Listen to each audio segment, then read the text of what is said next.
So this is part A of lab 13. What we're going to do is we're going to try to figure out the concentration of this saturated NaCl solution over here.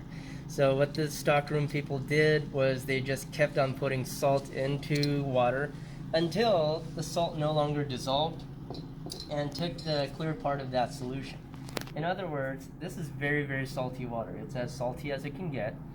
And in this lab, you're going to find out the concentration of this NaCl solution.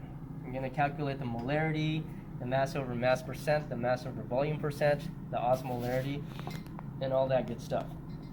But in order to do that, we need to find out how much salt is actually dissolved in this water. And in order to do that, we can't use our bare eyes. We need to find out how much salt there is by taking a known portion of the solution, getting rid of the water inside, and seeing how much salt there is. So we're going to do a separation over here, and as you can see, the setup is already ready. This is what we're going to use to boil the water away. But before that, this evaporation dish, this is an evaporation dish. Go ahead and try to say that, evaporation dish. This device, this apparatus, is what we're going to be using to evaporate the water away from the salt solution. So what we're going to do is we're going to find out how much salt is left behind once we boil the water away. Now, before we do anything, we want to make sure we know the mass of this empty, clean evaporation dish.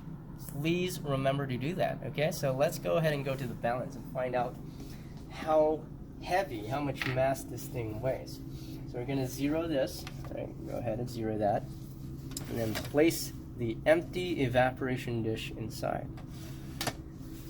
See a number here? Okay? You either write all of that down or your instructor will provide you the data necessary, okay? See that?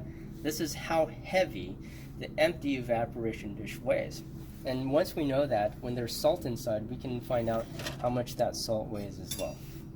All right, our next step, let's come over here, is to have a known amount of our solution. And in order to have a known amount, this is the apparatus that we're going to be getting. This is called the volumetric pipette. Can you try to say that? Volumetric pipette. Right, this pipette has marks on it that goes backwards. As you can see, it goes from 0, 1, 2, 3, all the way to 9 as you're going down. And there's a reason for that. But before we start, and it's going to be apparent when I start using it. So we're going to go ahead and try to clean this up first. First off, we can get some DI water and just start cleaning from the top. If you know how to use a suction ball, you can use a suction ball to get some DI water as well, but in this case, we'll just use DI water to clean it. But as you can see, after I use DI water, there's some DI water droplets inside. So if I put the saturated NaCl solution inside, it's going to be diluted by these DI water droplets, and the accuracy is going to go down. So we want to make sure that we get rid of this part, and that's what we mean by conditioning the volumetric pipette. So what we're going to do is we're going to condition this volumetric pipette first with the solution that we're preparing to load it with. In this case, it will be the saturated NaCl. All right, we're going to condition this pipette 3 times, and this is how you use this volumetric pipette. The solution doesn't go up on its own. You would need a bulb, right, like this. You're going to squeeze this bulb to kind of create a suction. Put it onto the top and start sucking the solution up by releasing it slowly. Otherwise, it's going to shoot up onto the top into the bulb. It's going to get pretty messy, but let me show you how it's done. Right? Squeeze the bulb, put it on to the top of the volumetric pipette, and then dip or submerge the tip of the pipette into the solution. Gently pull up the solution, and let it go. Okay?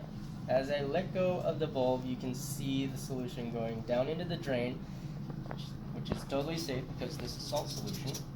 I'm going to condition it 2 more times, okay? Squeeze the bulb, put it on, submerge the tip, just enough of it, and then you're going to release the bulb and just let it drain out into the sink. Going to condition it one more time. Okay. Again, this is to get rid of the DI water residue. Submerge it. Then third time conditioning. Right? Now, inside, the droplets that are inside are all saturated NaCl droplets, so that's fine. If it's still inside, it's the stuff we actually want to deliver. So what we're going to do is we're going to deliver exactly 10 milliliters of saturated NaCl solution into our evaporation dish. So as you can see, in order to contain 10 mils inside, we're going to have to suck the NaCl solution all the way to this 0 mark. So when we let it out, it delivers exactly 10 milliliters. Okay, so we're going to show you how to do that. We're going to squeeze the bulb again, attach it onto the top, submerge the tip, and this time we're going to make sure that it overpasses the 0 mark.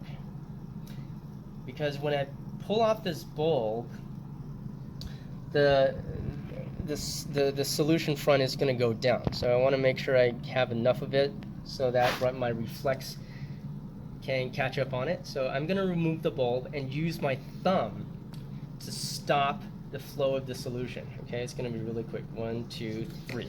Okay, I just removed the bulb, and then I have my thumb on the top. Okay, so now the solution's not going down. What I'm trying to do next is to make sure I adjust my thumb. I'm going to wiggle my thumb around so that the solution starts dropping down until it reaches 0. Oh no, so that's a little bit of overshooting. So I'm going to try to read, okay, how much I have over here. So in this case, I would say that's about, I don't know, what do you see? What do you see? You read it. I'm not going to read it for you. Okay, you read it. Can you see it? You can tap on the screen to focus in. Okay, so you can read it. Going to be like 9.8-ish, but 8 how much? You need to have 2 more sig figs, I believe. Yes, you need to have 2 more sig figs. So 9.8, or 1 more sig fig, 9.8 something. You make the call, okay? Now I'm going to deliver all of this into this evaporation dish. I'll let it go. And this is my 9.8 something, whatever you read, 9.81 or 9.82. Amount of solution delivered into my evaporation dish. Now lastly, you can take a look at this tip here. Okay. On this tip, there's still some residue here. What do you do? What do you do with this stuff? What do you think? Let me tell you. You leave it. Just put it on the table. Why? Because these volumetric pipettes are designed to exactly deliver the amount that you just read. So you don't need a bulb to squeeze it out. You don't have to do anything. Once it's delivered, it's delivered. That's the actual amount that you have delivered already. All right? So now we're going to find out the mass of this Petri dish, or this evaporation dish, with the salt solution. So let's go ahead and come back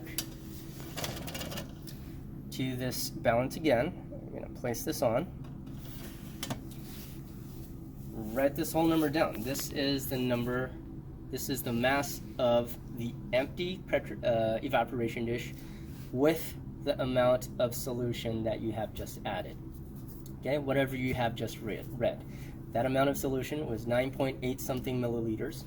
And then by subtraction, you can find out how much mass that solution contains. Now we get all the data ready.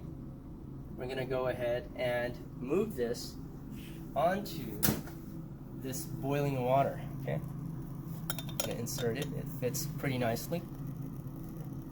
And we're going to let the boiling water steam heat the water away.